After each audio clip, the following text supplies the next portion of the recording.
Eu acho que todo mundo conhece, ou pelo menos já ouviu falar, sobre a tal da jornada do herói. A jornada do herói, ela foi esquematizada por um estudioso da mitologia chamado Joseph Campbell, que a partir da análise de diversos mitos e lendas de diversos povos, percebeu um padrão mítico narrativo nessas histórias centradas em protagonistas masculinos. Mas aí isso deixa a gente se perguntando, e as heroínas? E quando essas histórias são protagonizadas por mulheres? Será que a jornada da heroína é a mesma que a jornada do herói? O Joseph Campbell disse que sim, que a jornada da heroína, na verdade, ela nada mais é do que a jornada do herói protagonizada por mulheres. Porém, hoje em dia, outras pesquisadoras têm percebido, na verdade, que a jornada da heroína, ela segue um padrão próprio que a difere, da jornada do herói. E a gente pode perceber esse padrão da jornada da heroína em diversas histórias, tanto da literatura quanto do cinema, e por isso que eu acho super importante que quem escreve, quem cria histórias, conheça, então, essa jornada da heroína. Eu acho que conhecer a jornada da heroína, ela traz um potencial gigante pra gente, tanto na hora da escrita quanto na hora de analisar histórias que a gente gosta. E os padrões da jornada da heroína, eles estão em toda parte, assim. Então vamos lá, vamos conhecer a jornada da heroína.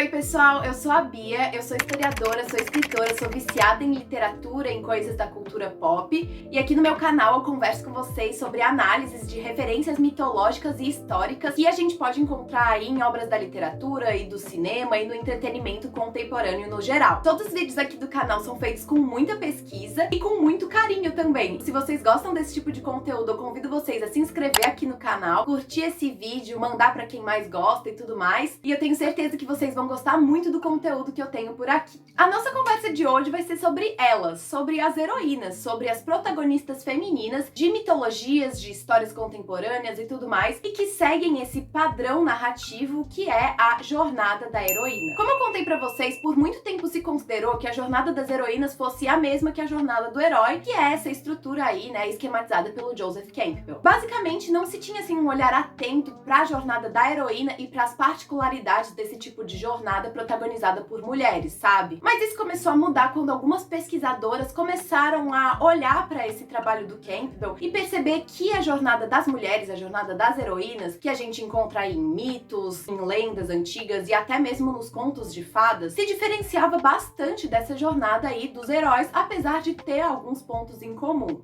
A primeira pesquisadora que se dedicou bastante a esse assunto foi a Maureen Murdoch. A Maureen, na verdade, ela era uma estudante do Campbell e trabalhava também como psicóloga na linha junguiana. A partir das sessões de terapia que ela conduzia com as suas pacientes, ela percebeu que essas pacientes mulheres passavam por alguns conflitos e desafios na vida delas que se relacionavam aos conflitos vividos por mulheres em mitologias, em lendas, em contos de fadas e tudo mais. Foi a partir disso que ela publicou em 1990 o livro A Jornada da Heroína, e nesse livro o que ela entende, é que a jornada da heroína ela é uma jornada que começa com o rompimento do feminino e do masculino. Então, o rompimento entre os ideais femininos e os ideais masculinos, que a partir disso levam a mulher a passar por uma série de desafios, Por exemplo, a ilusão do sucesso, uma sensação de inquietação, assim, com o status quo da vida delas, que as leva, então, essa jornada de encontro com uma deusa e termina com a reunião entre os princípios femininos e masculinos. É interessante falar também que para Murdoch, a jornada da heroína ela é uma coisa cíclica, então as heroínas, as mulheres, inclusive as pacientes dela, estariam passando por esses conflitos em vários momentos da vida delas, E sempre então passariam por essas etapas da jornada da heroína. A partir então desse livro publicado pela Murdoch nos anos 90, outras pesquisadoras começaram a se debruçar sobre esse assunto e a criar outras versões da jornada da heroína. E entre elas, a versão que eu mais gosto e a que eu mais consigo perceber como que ela aparece em livros, em mitos e até em filmes, é a versão da Valerie Frankel. A Frankel é uma jornalista estadunidense que publicou em 2010 o livro De Menina a Deusa, a jornada da heroína através de mitos e lendas. E para essa pesquisadora, quais que são então, as etapas da jornada da heroína? A Frankel, nesse livro dela, analisa diversas lendas e mitos de diversos povos e até de diversas temporalidades, protagonizadas por mulheres, e vai percebendo assim um padrão. Para Frankel, a jornada da heroína ela basicamente se divide em 4 etapas. E na primeira etapa, o isolamento, a segunda etapa, a descida do mundo, a terceira etapa é a morte ritualística e a quarta etapa é a apoteose.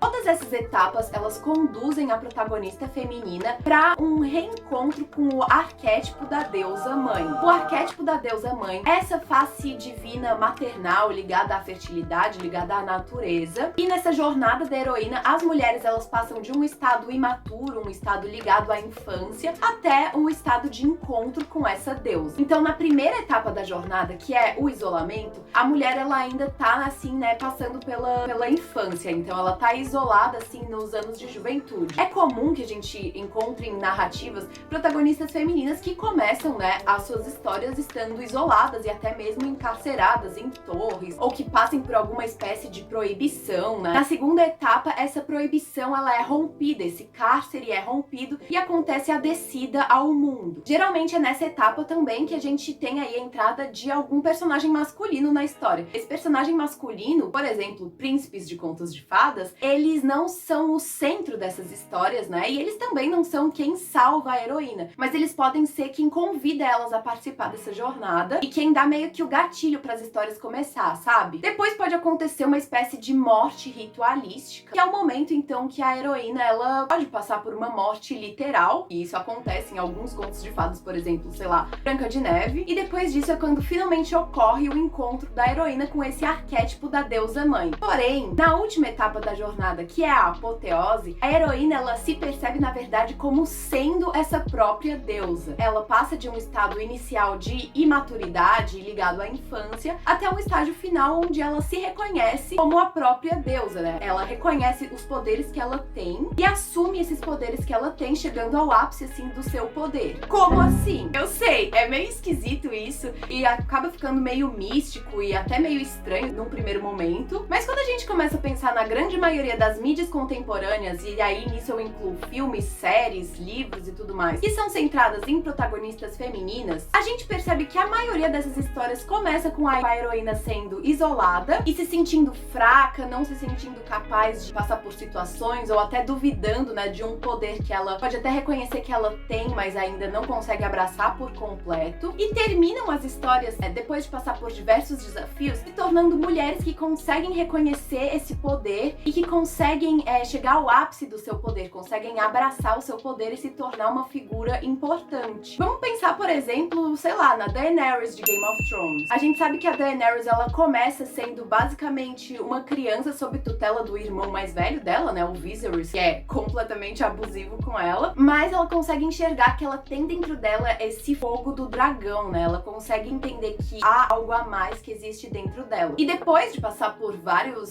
desafios ali, principalmente ao longo da primeira temporada da série ou do primeiro livro, ela passa por essa espécie de morte ritualística, que é quando ela entra na fogueira junto com os ovos de dragão, e ela sai de lá como a mãe dos dragões. Ela sai de lá reconhecendo esse poder que existe dentro dela, que é esse poder ligado ao fogo, ligado aos dragões, e ela entende que ela tem o que precisa para se tornar uma grande rainha. Então o arco narrativo da Daenerys, ele vai, né, desse estado inicial de imaturidade, de isolamento, passando por todos os desafios até ter essa espécie de morte ritualística e ela reconhecer todos os seus poderes, reconhecer que ela pode ser uma grande rainha e mãe dos dragões. É claro que depois a série vai, assim, estragar esse arco de um jeito. Eu odeio o que fizeram com a Daenerys nessa série. Mas enfim, né, o que conta é os livros mesmo. Então vamos só rezar pro George Martin resolver terminar de escrever esses livros logo, né, porque tô ficando nervosa. Então basicamente o que eu quero dizer pra vocês é que o padrão da jornada da heroína, ele aparece em várias histórias e ele se difere sim, né, da jornada do herói. Quando a gente conhece a jornada da heroína, a gente que escreve, que cria histórias, quando a gente vai criar histórias centradas em mulheres, a gente com certeza pode usar diversos elementos, né, desse arco narrativo pra tornar nossas protagonistas, pra tornar a jornada delas mais interessante e mais emocionante. Emocionante porque a gente sabe que essa jornada, ela se liga a um psicológico das mulheres, né? No começo do vídeo, quando eu falei pra vocês sobre a Maureen Murdoch, eu falei que ela foi percebendo, né, o que era a jornada da heroína a partir de conversas com as suas pacientes, né? E como a gente sabe que os mitos, as lendas, até os contos de fadas, eles são histórias que se ligam à psicologia humana, que se ligam à experiência humana no mundo e que são passados oralmente, né, ao longo de várias gerações, a gente sabe que essas histórias, elas têm o potencial de mexer com a gente. Os contos de fadas, por exemplo, eles eram passados oralmente principalmente por mulheres. E faz sentido que essas mulheres imprimam nesses contos de fadas detalhes sobre sobre a sua experiência no mundo, né? Imprimam suas vivências e conselhos para as outras mulheres. E esses contos de fadas, por exemplo, centrados em princesas, sempre trazem alguns elementos que remetem à jornada da heroína, porque eram histórias passadas de mulheres para outras mulheres e que imprimiam então as suas vivências e como elas iam passar por vários desafios, mas sempre iam encontrar essa força interior para superar esses desafios. Porque eu acho que no final das contas, né, esse é o principal papel da jornada da heroína. Mostrar como que essas mulheres, mesmo passando por violências dessa sociedade patriarcal e machista que a gente vive, sempre conseguem encontrar a força dentro delas e conseguem assumir essa força pro mundo e se tornar, né, a melhor versão delas mesmas, a versão mais forte delas mesmas. E é isso, gente. Esse era o vídeo de hoje. Eu espero demais que vocês tenham gostado desse conteúdo, porque sinceramente é um assunto que eu acho apaixonante. Eu posso trazer pra vocês mais alguns conteúdos sobre a jornada da heroína, de repente com análises mais profundas de histórias e como a gente percebe a jornada da heroína nessas histórias. E espero muito que vocês tenham gostado desse vídeo. Se vocês gostam desse conteúdo, se inscrevam aqui no canal, mandem esse vídeo pra outras pessoas que possam curtir também. E é isso, espero vocês no próximo vídeo.